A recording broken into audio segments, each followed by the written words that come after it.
Good evening and welcome to the Team English channel. So this is my 1958 Land Rover gearbox. Slightly different to earlier gearboxes in that the bell housing and the bearings are actually the same casting, so that casting supports the bearing, supports the shafts. So some of it is just like a modern car. We got to move that forward for fourth gear, which is direct straight through from the engine through and all the way out to the transfer box on the back.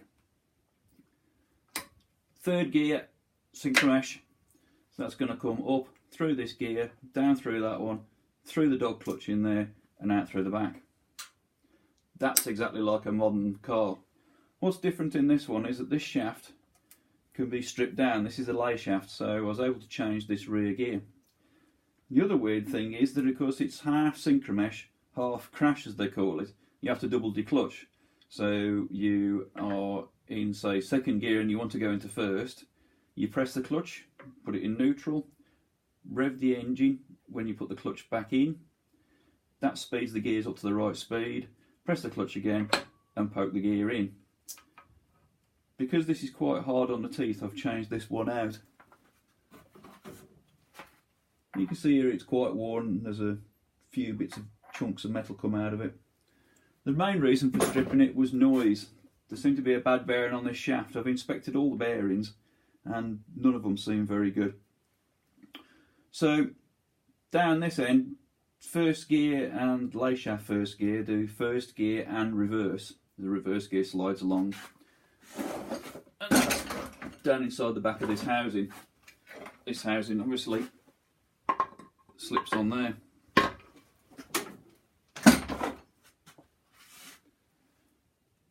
But this is a bit odd how it's got, it's not mega odd that. I think fourth gear used to be like this on earlier gearboxes.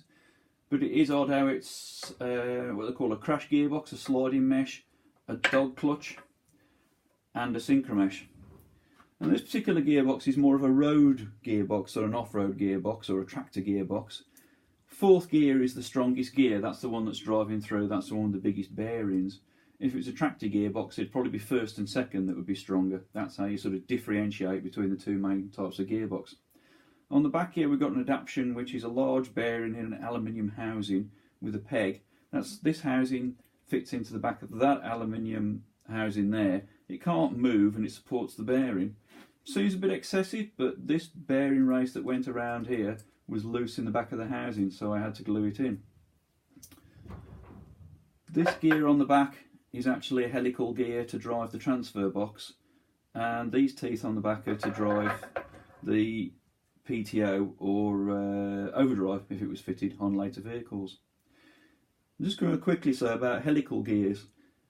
These are supposed to take more power, but they do offer a side load, so that when they're taking a lot of power from this gear to this gear, these shafts are being moved around. So the bearing on the end of here is small but quite a deep bearing, and this bearing in here is the same size as this one, but it's got a deeper flange on it to hold the ball in place, so it acts as a thrust bearing. If it was a bigger gearbox they would have moved to Timken taper roller bearings, but it's a fairly economical car gearbox based on the old Rover car. Nothing too epic. Lots of lock tabs, so not really any torque values. Just a bit fiddly to get together, but I'll just pull it apart a bit.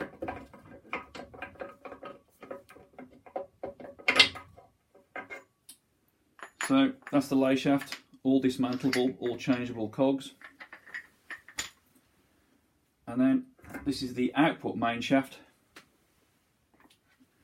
And that's the input main shaft, which sounds a lot better than it did before I stripped it down. Yeah, there's my gearbox. Thanks for watching.